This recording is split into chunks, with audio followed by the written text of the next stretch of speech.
Sailing down the west coast of the United States felt like the culmination of 10 years of dedicated effort, learning to sail, building our boat, and searching for a life on the sea. It's hard to explain the nervous and excited emotions we shared as we made our first miles into the Pacific. Watching land disappear over the horizon, there was no turning back.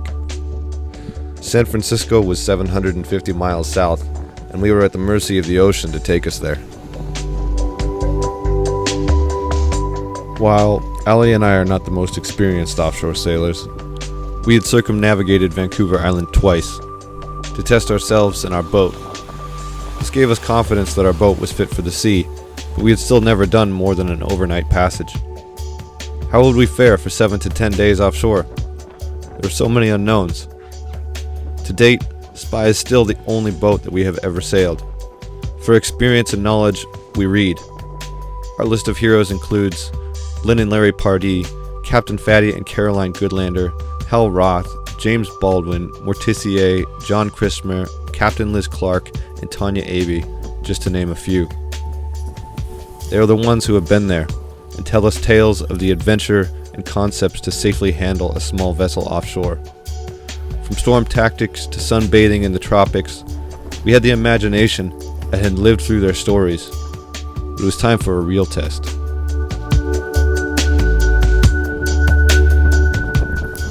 For the first 3 days, we stayed 80 to 100 miles offshore and had between 20 and 30 knots of wind. This made for lively, rolly, downwind sailing.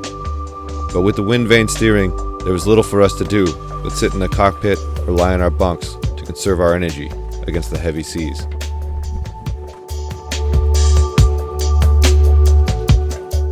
Sleep became the biggest issue. We would take turns, 4 hours sleeping and 4 hours on watch. Ali would only fall into light, unrestful sleep, constantly being awoken by a large wave slapping the hull, or being rolled from one side of her bunk to the other in the heavy motion.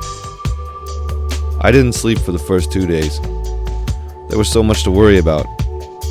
Being dreamers on such a tight budget, we do all of the work to the boat ourselves, and we had made so many large changes since our last ocean trials 4 years ago.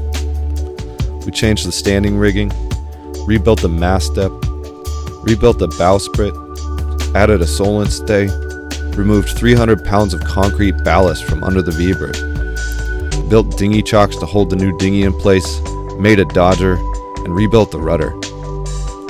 Would our work hold up? And then there was the gale, predicted to appear off the dreaded Mendocino Point between the California and Oregon border.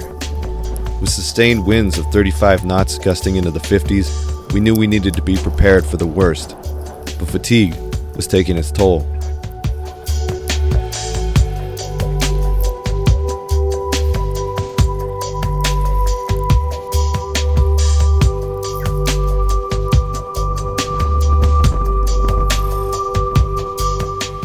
On the fourth day, we were becalmed, 120 miles off the southern Oregon coast. According to the forecast, we should be far enough offshore to avoid the gale and continue sailing in familiar 20 to 30 knot winds. The seas are calm, like a lake, and the full sun comes out for the first time.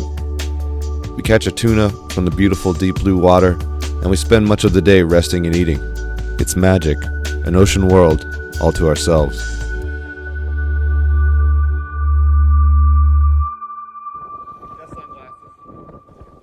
In the late afternoon, our sails had filled again, and our spirits soared as we cruised under a double reef mainsail and shortened head sail in such beautiful conditions.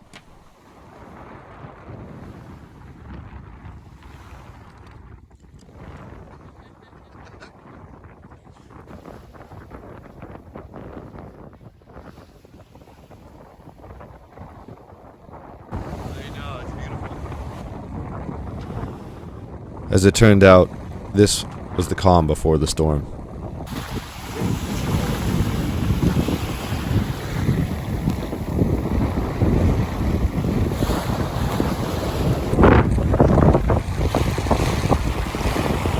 The wind grew steadily through the evening, and we were soon sailing under just a scrap of headsail. The waves continued to grow with the wind, and just before dark, the seas grew to such a steep state that the boat started to surf and twist nearly uncontrollably on the large, seemingly vertical wave faces. With an overcast, pitch-black night moments away, we needed to do something quick. Despite our inexperience and having slept so little, we debated our options. Tow something behind the boat to try and slow us down and keep running with the waves, or heave to. I'm ashamed to say we had little to no experience with either, and we needed something to work now. It's nearly dark, and who knows how bad this will get. With only 30 minutes of twilight left, our physical safety and even our lives may depend on it. Thankfully, our reading paid off once again. We decided to heave to, a technique used by our greatest offshore sailing heroes. With their advice, we had installed a storm trysail before leaving. This is a small, ruggedly built sail that, when hoisted, replaces the mainsail and should handle the worst the winds and the seas can throw at it. We hoisted it up, sheeted it hard to windward, turned the boat into the waves, and held our breath. Spy sat like a duck. She easily rode over the crests of the waves, and the motion was instantly much kinder. We decided Allie should try and sleep so that at least one of us was rested. I stayed up most of the night, holding fast to the tiller and ensuring the boat held position. By 3 a.m., I could no longer keep my eyes open, and Allie came to the rescue. Seasick and braving the howling winds in the dark, she helmed the boat until sunrise. Finally, daylight. To our adrenaline-filled, sleep-deprived minds, the seas were enormous. Small mountains, each with tops that were crumbling, breaking under their height and weight. The seas were terrifying, but Spy was doing her thing.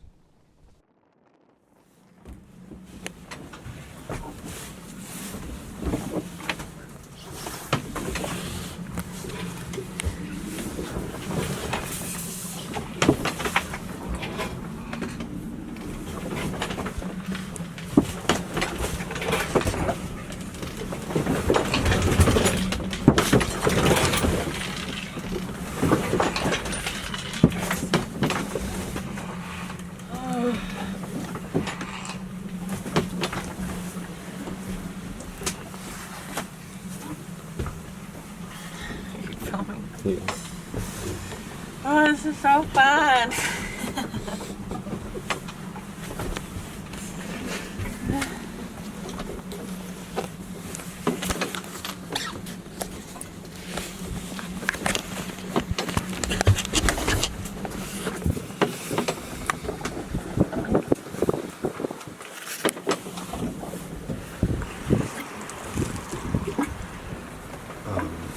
It's been pretty rough.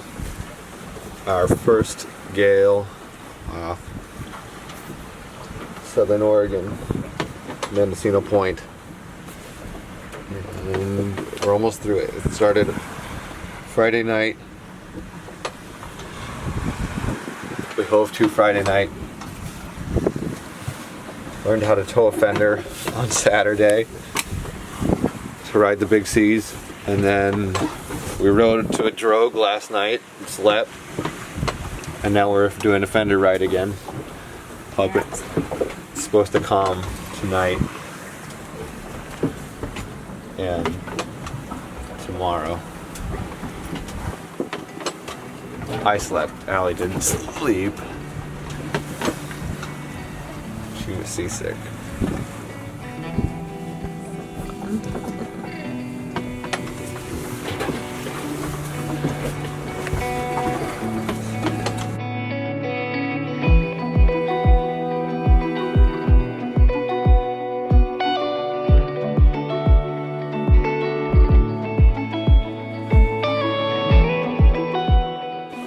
Unfortunately, this is the only footage we have from the gale, and it was taken the afternoon of the second day while conditions had calmed considerably. The sea reports for our area gave an average wave height of 3.5 meters, or 12 feet, at 7-second intervals. As the reports say, this is an average wave height, and some maybe twice that.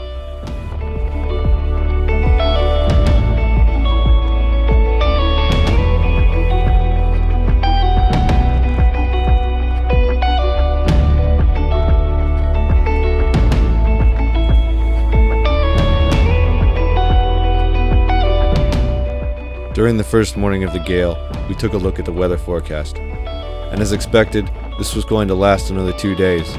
But to our surprise, potentially switched to a southerly blow afterwards. The wrong direction. We wanted desperately to use the winds to get south of Mendocino Point and its stormy waters, so we changed tactics.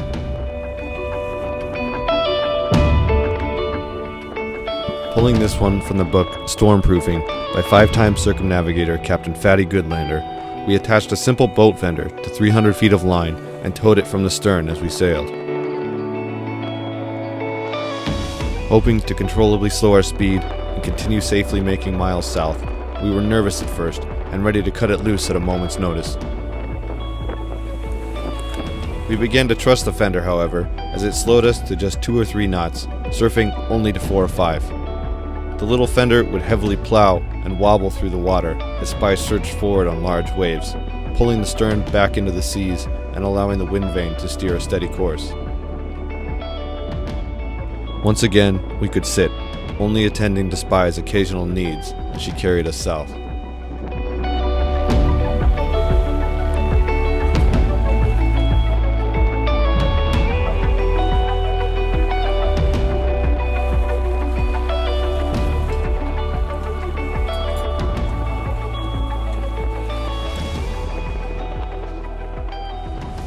The morning after the gale, things are calm. I can't explain what a relief it is for the seas to calm down. I'm going to be making some good speed towards our destination. And oh my God.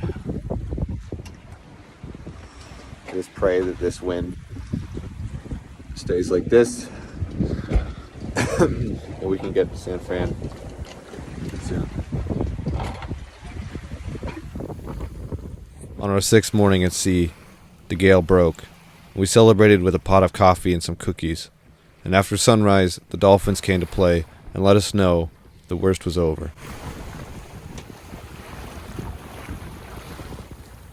We were still 300 miles from San Francisco, and after 3 more days of light downwind sailing, for a total of 9 days at sea, we caught our first glimpse of land and could smell the scent of dry earth and pines drifting over the ocean as we made our approach to the Golden Gate Bridge. It felt surreal to be passing under this monument. We had finally done it. We were south, away from the cold, gray, stormy winters and the dreaded coast. The air was warm and the sun was high, and time slowed as we soaked up the precious moments.